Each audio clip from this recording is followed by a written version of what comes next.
రోజున మన స్థానిక ఎమ్మెల్యే అయినటువంటి వేముల ప్రశాంత్ రెడ్డి వేల్పూర్ మండలం పచ్చలనడక గ్రామంలో కల్పు బాధిత కుటుంబాన్ని పరామర్శించిన తర్వాత ఆయన మాట్లాడినటువంటి ఏదైతే రాష్ట్ర ప్రభుత్వం గల్పు బాధితులను ఆదుకుంటానని చెప్పి ఎక్స్గ్రేస్ ఇస్తానని చెప్పి ఇవ్వలేదని చెప్పి చెప్పడం జరిగింది. అది తప్పు. ఎక్స్గ్రేషియా మన కాన్స్టిట్యున్సీలనే 18 మందికి 5 లక్షల చొప్పున వాళ్ళ అకౌంట్లో వేయడం జరిగింది. మరియు జిల్లాల 55 మందికి ఇవ్వడం జరిగింది. మీరు ఏదైతే ప్రభుత్వాన్ని బదనాం చేసే కార్యక్రమం పెట్టుకున్నారు, ఇది మంచిగా ఉండదని చెప్పి మా గౌరవ మానల మోహన్ రెడ్డి గారు మీకు ఒక సవాల్ విసిరిండ్రు. దానిని ఏకీభవిస్తూ ఏదైతే 17వ తారీఖు శుక్రవారం రోజున మీ వేల్పూర్ గ్రామంలో మీ సొంత ఇంటికి ఏదైతే గల్ఫ్ ఎక్స్గ్రేషియా తీసుకున్న కుటుంబ సభ్యులను తోలుకొని వచ్చి మీ ఇంటి ముందట ఉంటాం. అప్పుడు మీరు వాళ్ళని అడిగి నిజమా తెలుసుకొని, నిజం కాకుంటే మా అధ్యక్షుడు సవాల్ విసిరిండు, దానికి కట్టుబడి ఉంటాడు. మీరు కూడా దాన్ని స్వీకరించాలని చెప్పి కోరుచున్నాం. గౌరవ పాల్గొండ ఎమ్మెల్యే గారు వేముల ప్రశాంత్ రెడ్డి గారు ఏదైతే గల్ఫ్ కార్మికుల గురించి మాట్లాడిండో, ప్రభుత్వాన్ని బదనం చేసే విధంగా మాట్లాడిండో, అది మేము కాంగ్రెస్ పార్టీ తరఫున తీవ్రంగా మేము వ్యతిరేకిస్తూ ఉన్నాము. అయినా మరి ఆలోచించి మాట్లాడిండా, లేక తెలియక మాట్లాడిండా, లేక ఆయన బుద్ధి మందగించిందా, ఇది ఒకసారి ఆలోచించదగినటువంటి విషయం. మీ గురించి మాట్లాడే స్థాయి మాకు ఉన్నదో లేదో అని కొందరు అనుకోవచ్చు, ఖచ్చితంగా ఉన్నది. ఎందుకంటే మీరు దిగజారిపోయిన మాటలు మీరు మాట్లాడుతున్నారు కాబట్టి ఖచ్చితంగా మేము కాంగ్రెస్ కార్యకర్తలుగా మీరు చేసినటువంటి ఆ మాటలను మేము ఖండిస్తూ ఉన్నాము.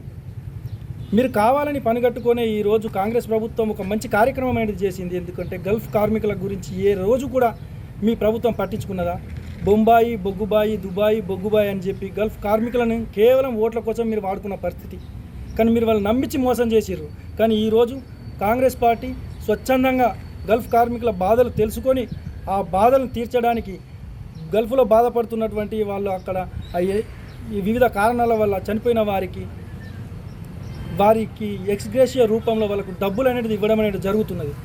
పబ్లిక్గా ఎంతమందికి వచ్చిందంటే ఇక్కడ 18 మందికి పైగానే పాల్గొన్న నియోజకవర్గంలో వచ్చింది. జిల్లాలో 50 నుండి 60 లోపల వచ్చినాయి. ఇది అన్నీ మీకు తెలిసి కూడా మీరు ఒక కుటిల నీతితోని అబద్ధపు మాటలు మాట్లాడుతూ ఉన్నారు. ప్రజలకు తెలియదని అనుకొని మీరు చేస్తున్నటువంటి ఈ కుటిల నీతి కేవలం ప్రభుత్వాన్ని, రేవంత్ రెడ్డిని టార్గెట్ చేసుకొని బదనం చేయాలని ఆ దొరల కనుసైగల్లో ఏదైతే కేసీఆర్ ఉన్నాడో, కేసీఆర్ చేసినటువంటి స్కెచ్ ప్రకారమే మీరు ఇక్కడ ప్రవర్తించుతూ ఉన్నారు. అది ప్రజలకు అందరికీ తెలుసు. ఇలాంటి విషయాలు మరి మీరు ఎప్పుడైనా కానీ ఇలా అబద్ధ ప్రచారాలు ఇదే ఒకటే కాదు, మీరు చాలా అబద్ధాలు మాట్లాడుతూ ఉన్నారు. మీరు ఇది ఒకటే కాదు, స్పెగాసిస్ అనేటటువంటి ఒక సంస్థను తీసుకొచ్చి ప్రతి ఒక్కరి ఫోన్లు ట్యాప్ చేసి ప్రజా సంఘాలయ్యి, ఉద్యమకారులయ్యి, మంత్రులయ్యి, ఎమ్మెల్యేలయ్యి అనేక మంది మాట్లాడినటువంటి మాటలు విని మీరు ప్రభుత్వంలో ఉన్నప్పుడు ఒక నియంత్రణగా ప్రవర్తించిర్రు. అందులో భాగంగానే ఇలాంటి నీచ సంస్కృతిలో భాగంగానే మీరు ఈరోజు గల్ఫ్ కార్మికులకు చేస్తున్నటువంటి సేవలను కాంగ్రెస్ పార్టీ ముందుకు వెళ్ళడం అనేది జరిగింది. దాన్ని కాంగ్రెస్ పార్టీని ప్రజల్లో చేరకుండా మీరు బదనాం చేసేటటువంటి కార్యక్రమం మీరు పెట్టుకున్నారు. ఈ విషయాన్ని మీరు మాట్లాడిన మాటల్ని కాంగ్రెస్ పార్టీ తీవ్రంగా వ్యతిరేకించింది. అదేవిధంగా మా జిల్లా అధ్యక్షులైనటువంటి మానల మోహన్ రెడ్డి గారు మీ వ్యాఖ్యలను తీవ్రంగా వ్యతిరేకించిండు. ఆయననైతే ఏదైతే సవాల్ విసిరిండ్రో ఆ సవాల్కు మీరు సిద్ధంగా ఉండండి. 17వ తారీఖు నాడు ఖచ్చితంగా మీ సొంత గ్రామం, మీ సొంత మండలం అయినటువంటి ఈ మండల కేంద్రంలోనే ఇక్కడనే మేము ఆ బాధితుల కుటుంబాలను తీసుకొచ్చి మీకు పరిచయ వేదిక చేస్తాము. మీరు ఎవరికైతే ఇప్పుడు మీరు రాలేదంటున్నారు కదా, వాళ్ళు బెనిఫిట్ ఏమైనా రాలేదంటున్నారు కదా, ఎక్స్గ్రేషియా రాలేదంటున్నారు కదా, వాళ్ళనే మేము తీసుకొచ్చి ఇక్కడ కూర్చుండబెడతాము. మీ ఊర్లోనే ఇక్కడ గాంధీ విగ్రహం వద్ద మేము కూర్చుండబెడతాము. అక్కడ పరిచయ కార్యక్రమం చేస్తాము. మీకు 17వ తారీఖు నాడు మీరు రండి, మీరు వాళ్ళతో మీకు పరిచయం చేస్తాము. మీరే అడగండి మరి వచ్చిందా రాలేదా. గౌరవ ఎమ్మెల్యే గారు మీరు ఖచ్చితంగా ఆ రోజు రండి. ఏదైతే మా జిల్లా అధ్యక్షుడు మానవ మోహన్ రెడ్డి గారు చెప్పినట్టు మేము ఖచ్చితంగా మా కాన్స్టిట్యున్సీ నుంచి వస్తున్నాము. మీరు కూడా రావాలని మేము కోరుకుంటున్నాము. మీరు ఎవరికైతే రాలేదని అంటున్నారో వాళ్ళని మేము తీసుకొచ్చి ఇక్కడనే కూర్చుండబెడతాం. వాళ్ళతో కనీసం మీకు పరిచయం చేస్తాము. మేము మీతోని వాగ్వాదం పెట్టడానికో లేకుంటే మీ మీద తీవ్రమైనటువంటి వ్యాఖ్యలు చేయడానికో మీ పైన దాడిలోకి మేము వస్తలేము. మీరు అన్న మాటలకు మేము క్లారిటీ ఇస్తాం అంతే.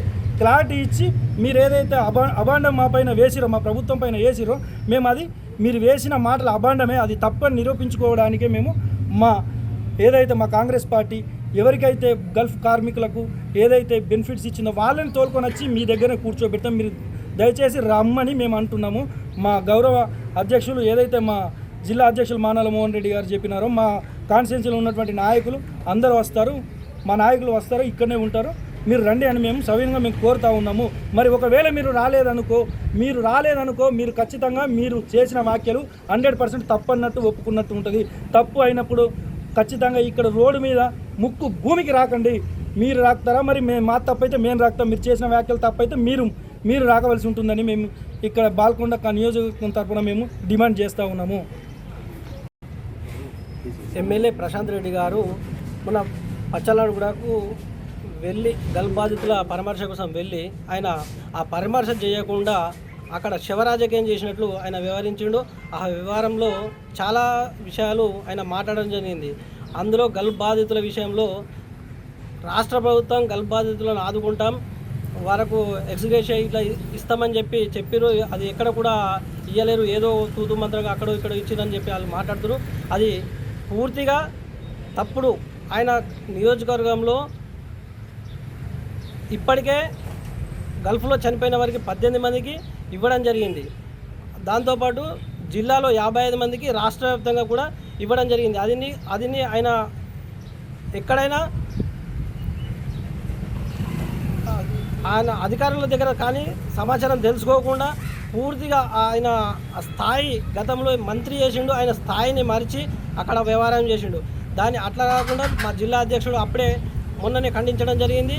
ఆ సవాలు ఏదైతే చెప్పిండో 17వ తారీఖు నాడు ఇక్కడ ఆయనకు పరిచయ వేదికగా ఆ గల్ఫ్లో చనిపోయిన కుటుంబాలను తీసుకొచ్చి వేల్పూర్ మండలంలో గాంధీ విగ్రహం వద్ద మేము ఆయన పరిచయ వేదికం పెడుతున్నాము. ఆయన మీదకి దాడికి పోతలేము, ఎక్కడికి కూడా ఆయన ఆ రోజు అందుబాటులో ఉండి ఏదైతే బాల్కొండ నియోజకవర్గంలో 18 కుటుంబాలకు మేము ఎక్స్గ్రేషియా ఇచ్చినామో ప్రతి కుటుంబం నుంచి ఆ వ్యక్తులను తీసుకొచ్చి ఆయనకు పరిచయం చేస్తాం.